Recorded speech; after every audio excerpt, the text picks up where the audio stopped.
नरेंद्र मोदी मन की बात कार्यक्रम तेज मन की बात 115तम एपिसोड रे कौन कहते पीएम मोदी आसन सुनिबा है ना। वे आपके बारे में इतनी जानकारी जुटाकर रखते हैं कि आप दंग रह जाएंगे। दूसरा दाव, वहां का माहौल पैदा करो। वर्दी, सरकारी दफ्तर का सेटअप, कानूनी धाराएं, वो आपको इतना डरा देंगे, फोन पर बातों बातों में आप सोच भी नहीं पाएंगे। और फिर उनका तीसरा दाव शुरू होता है। तीसरा दाव, समय का दबाव। अभी फैसला करना होगा वरना आपको गिरफ्तार करना पड़ेगा। ये लोग पीड़ित पर इतना मनोवैज्ञानिक दबाव बना देते हैं कि वो सहम जाता है। डिजिटल अरेस्ट के शिकार होने वालों में हर वर्ग, हर उम्र के लोग हैं।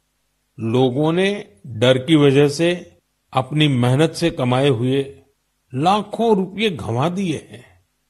कभी भी आपको इस तरह का कोई कॉल आए तो आपको डरना नहीं है।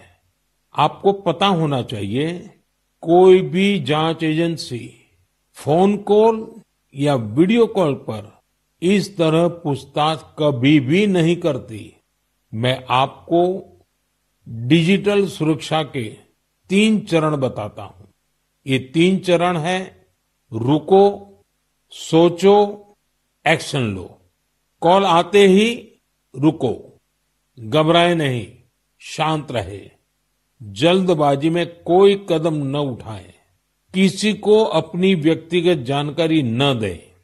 संभव हो तो स्क्रीनशॉट लें और रिकॉर्डिंग जरूर करें। इसके बाद आता है दूसरा चरण। पहला चरण था रुको, दूसरा चरण है सोचो। कोई भी सरकारी एजेंसी फोन पर ऐसे धमकी नहीं देती, न ही वीडियो कॉल पर पूछताछ करती है, न ही ऐसे पैसा की मांग करती है। अगर डर लगे तो समझिए कुछ गड़बड़ है। और पहला चरण, दूसरा चरण और अब मैं कहता हूं तीसरा चरण। पहले चरण में मैंने कहा रुको, दूसरे चरण में मैंने कहा सोचो, और तीसरा चरण कहता हूं एक्शन लो। राष्ट्रीय साइबर हेल्पलाइन 1930 डायल करें। cybercrime.gov.in पर रिपोर्ट करें। परिवार और पुलिस को सूचित करें। सबूत सुरक्षित रखें। रुको, बाद में सोचो और फिर एक्शन लो। ये 3 चरण आपकी डिजिटल सुरक्षा का रक्षक बनेंगे। साथियों, मैं फिर कहूंगा, डिजिटल अरेस्ट जैसी कोई व्यवस्था कानून में नहीं है। ये सिर्फ फ्रॉड है, फरेब है, झूठ है, बदमाशों का गिरोह है। और जो लोग ऐसा कर रहे हैं वो समाज के दुश्मन है।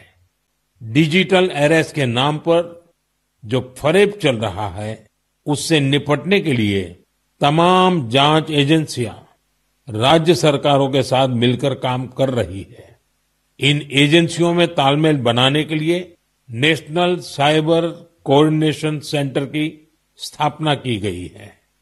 एजेंसियों की तरफ से ऐसे फ्रॉड करने वाली हजारों वीडियो कॉलिंग आईडी को ब्लॉक किया गया है। लाखों सिम कार्ड, मोबाइल फोन और बैंक अकाउंट्स को भी ब्लॉक किया गया है। एजेंसियां अपना काम कर रही है, लेकिन डिजिटल अरेस्ट के नाम पर हो रहे स्कैम से बचने के लिए बहुत जरूरी है हर किसी की जागरूकता, हर नागरिक की जागरूकता। जो लोग भी इस तरह के साइबर फ्रॉड का शिकार होते हैं, उन्हें ज्यादा से ज्यादा लोगों को इसके बारे में बताना चाहिए। आप जागरूकता के लिए #सेफ डिजिटल इंडिया का प्रयोग कर सकते हैं। मैं स्कूलों और कॉलेजों को भी कहूंगा कि साइबर स्कैम के खिलाफ मुहिम में छात्रों को भी जोड़े। समाज में सबके प्रयासों से ही हम इस चुनौती का मुकाबला कर सकते हैं। मेरे प्यारे देशवासियों, हमारे बहुत सारे स्कूली बच्चे कैलीग्राफी यानी सुलेख में काफी दिलचस्पी रखते हैं। इसके जरिए हमारी लिखावट साफ, सुंदर और आकर्षक बनी रहती है। आज जम्मू कश्मीर में इसका उपयोग लोकल कल्चर को लोकप्रिय बनाने के लिए किया जा रहा है। यहाँ के अनंतनाग की फिरदौसा बशीर जी, उनको कैलीग्राफी में महारत हासिल है। इसके जरिए वे स्थानीय संस्कृति के कई पहलुओं को सामने ला रही हैं। फिरदौसा जी की कैलीग्राफी ने स्थानीय लोगों, विशेषकर युवाओं को अपनी ओर आकर्षित किया है।